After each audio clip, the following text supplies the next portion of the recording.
Hello YouTube and welcome back to Great Obate, the most rambunctious series on YouTube. How about this time around in the comments you to let me know about other adjectives to use for this series instead of the cars that you want me to send, because I'm gonna be honest, at this point there's so many cars left out in the comments that I probably have enough to make 6 months worth of content with the ones already suggested, and they just keep piling up. So yeah. But anyway, in this episode I'm doing two incredibly cool and very good cars as well. The 906, the Porsche 906, and the Lotus Evija. I'm really excited. So let's just jump straight into the first one. The Carrera 906, which I think was suggested by Romy. I'm not 100% sure. I'm going to put it on the screen as per usual. But yeah, oh my god, man. This was one of the most fun cars I had to test in like a while. The last time I had so much fun was probably when I did the Noble, like ages ago. This car is I'm gonna say ridiculous in every single sense of the way. It's not bad or even average at anything. It's just insane at pretty much anything you can think of. Let's start with drifting, of course. This is my personal best here, which I believe is a 144.4. It is such a good car. It transitions quickly. It has obviously the best power to weight ratio in the game. I think a lot of people know that, and obviously that helps a lot for the zone. It feels a little wobbly for some reason, like it feels like it runs on jello sometimes. But it's very manageable. It takes a little bit of skill, but once you get used to it, it is so good. It definitely deserves a 9 out of 10. I feel like my run here was actually bad. I could have gotten so much higher if I just, put more time into it. And of course, for a car that is so, I'm not going to say underpowered, because I mean, at the end of the day, it has almost 1,200 horsepower, but usually cars don't get that fast with that, relatively speaking, low amount of power. But still, 463 is ridiculous. It's super fast. So yeah, definitely a fast car. 8 out of 10 for sure. This is Travis's infamous clip with the ridiculous wheelie here, back from December. And yeah, in case you guys didn't know, this is the second quickest car in the game, and this is S1, by the way. This clip is it's S1. That's how crazy it is. So yeah, there it is. Easy 10 out of 10. It does a 1195, which is, I just find ridiculous. Now, I'm sure a lot of people would probably not expect this car to be very good for grip, because I know there was a lot of not debate, more like disappointment from people when this car came out, that it's basically unusable for road. And I agree, it's not very usable. And the thing that obviously saves this car is the acceleration, but this is one of the very few cases where acceleration doesn't actually save the car, in my opinion. It is so bad. It is so understeery and hard to control. It weighs nothing, but at the same time, the wheels just don't have grip. I don't understand how this car works. First of all, it has very little downforce. I'm gonna put it up on the screen. It's a very similar case to the Lotus that I tested last week, but it has so little downforce, and it shows. Like, it really shows, and that's honestly a shame. But yeah, I mean, can't really do much about that. This is definitely this car's biggest weakness, and it's still kinda almost sorta compensated by its extreme acceleration. And I can't really think of anything else in terms of how you can describe acceleration. It's just the pinnacle of extreme. The only thing that beats it is the Diablo in that sense. But I mean, on this circuit, it scored just about average. So even with the insane acceleration taken in my mind, so yeah, it's all I can give it for now. I would have given it even a lower rating, but again, acceleration kind of almost saves it. The situation is a little bit different off-road, because it also holds a couple of world records in S1, I believe, and that means it's going to be pretty good here, because S1 is really close to this car's max potential. Well, not exactly, but you get what I'm saying. And yeah, needless to say, it did very, very well off-road. It was one of the more tricky cars that I had to test because number one, it's a death trap.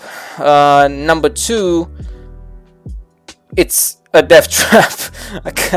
All right.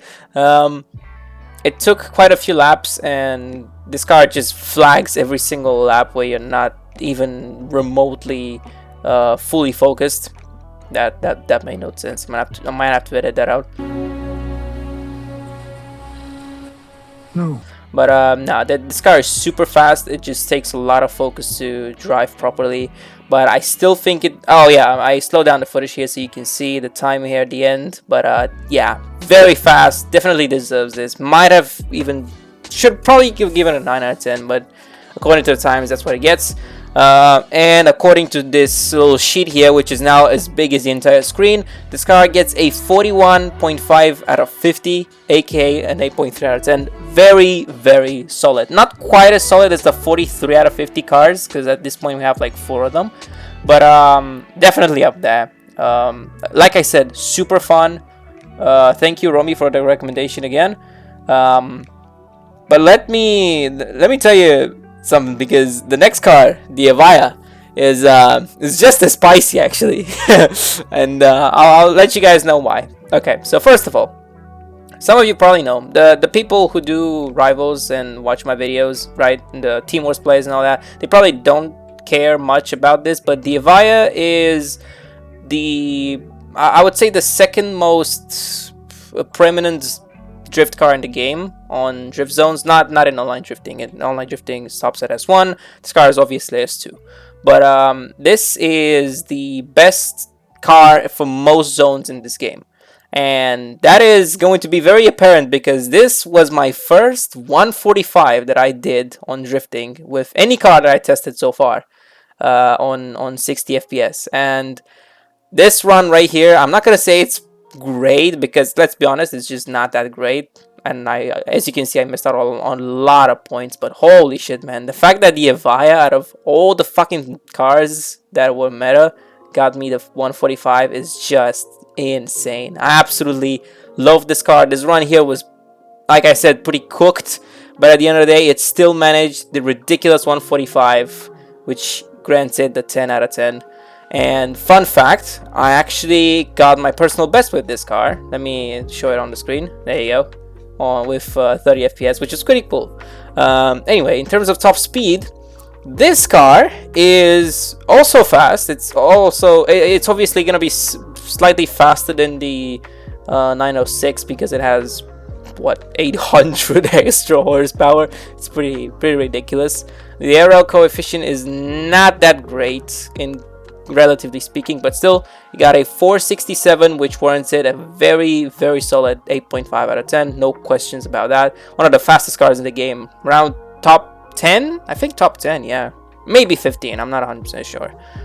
This was interesting because I never actually thought this car was slow, but I didn't really know just how fast it was, and it scored a 12.4 dragster, which I actually kinda would have guessed. So yeah, it's moderately quick. I'll give it that. 7.5, pretty good.